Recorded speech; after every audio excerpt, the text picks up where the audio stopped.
ప్రస్తుతం మనతో పాటు కిరణ్ రాయలు ఉన్నారు. ఏదైతే ఈ రవికుమార్ అన్నటువంటి వ్యక్తి అసలు బతుకున్నాడా లేడా అన్నసని మీరు అనుమానం వ్యక్తం చేస్తున్నారు. ఏంటి అసలు దీని పరిస్థితి?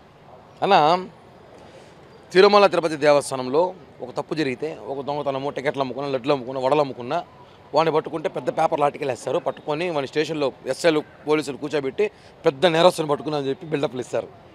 300 కోట్లు కొట్టేస్టోని ఎవరు చూపిలేదేమి? ఏడున్నాడు? మీరు అసలు రాజీపడి లోక్ అదాలతో చేసుకోవాల్సిన కేసు అది. ఎవరు డబ్బులు? అది ధర్మారెడ్డి డబ్బులు కాదు, ఆ గతంలో ఉన్న సీఎల్ ఎస్ఎల్ డబ్బులు కాదు, అది మా డబ్బులు, వెంకటేశ్వర స్వామి డబ్బులు అవి. మా డబ్బులు మేము ఉండిలో దేవునికి వేసి మీరు కాజేసి మీరు ఓటర్లు వేసి పంచుకొని దొరికినాడు దొంగ మేము వదిలేసినామంటే నువ్వేమో పాస్టరా చర్చిలో అయ్యా క్షమించండి అంటే నీళ్ళు వదిలేదానికి కాదండి. వెంకటేశ్వర స్వామి డబ్బులు 300 కోట్లు కొట్టేశారు, 100 కోట్ల పైనే మాట ఇది. కాబట్టి ఇవన్నీ బయట తీసుకురావాల్సిన బాధ్యత ఉంది. ఎక్కడెక్కడ ప్రాపర్టీలు ఇచ్చారు టీటీడీకి, ఎక్కడెక్కడ ఇచ్చారు, అసలు అవాకైపోయారు. దేవుని డబ్బులు కొట్టేశారంటే ఏం చేస్తామని అనేసి. కాబట్టి ఒకటే అండి, మేము అతను ఉన్నాడా లేదా అనుమానం ఉంటే ఈ పాటికి చూడాలి బయటికి, లేదా అతను బయటకు వచ్చి మాట్లాడాలి. రెండోది, అతని తరపున ఎవరైనా వచ్చి మాట్లాడాలి. మూడోది, అతను కనీసం పోలీసులు పట్టుకొచ్చి ఎక్కడెక్కడ ఆస్తులు ఇచ్చారు, ఎక్కడెక్కడ ఏం రాసి టీటీకి చూపించిన బాధ్యత టీటీడీకి ఉంది. కాబట్టి దాన్ని డిమాండ్ చేస్తున్నాం. అంతేగాని మాకు రవికుమార్ వ్యక్తిగతంగా ఏం కాదు. రవికుమార్ అనే వ్యక్తిని పట్టుకొచ్చి అతను ఇచ్చిన ఆస్తులేంటి, అతను కొట్టేసిన ఆస్తులేంటి, అతను ఇంకా ఎవరికి ఏమి ఇచ్చారో మొత్తం బయట పెడితే తప్ప దీంట్లో నిజ నిజాలు తేలవు.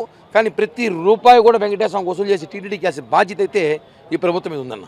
అంటే ఏదైతే వాళ్ళు వాదిస్తున్నారు, గత 5 ఏళ్లలో వాళ్ళ పాలకుల్లో ఆ దొంగతనం చేస్తున్నటువంటి రవికుమార్ని మేము పట్టుకున్నాం కాబట్టే బయటపడింది. మరి 15 ఏళ్ళగా మీరు పాలన చేసినటువంటి మీరంతా ఏం చేస్తారంటూ కూడా తెలియజేస్తున్నటువంటి పరిస్థితి. దొంగ దొరికినప్పుడు దొంగ, దొరకనప్పుడు కాదు కదా. ఇప్పుడు అతను దొంగతనానికి ఏదో ఈ రోజు పట్టుబడినాడు అంటే గతంలో కూడా అతను చేస్తుండొచ్చు కదా. అతనే చెప్పాడు 20 ఏళ్ళు చేస్తున్నాడు చెప్పాడు కదా. 20 ఏళ్ళు చేసుకున్నప్పుడు దొరికింది. ఇప్పుడు మొన్న దొరికాడు.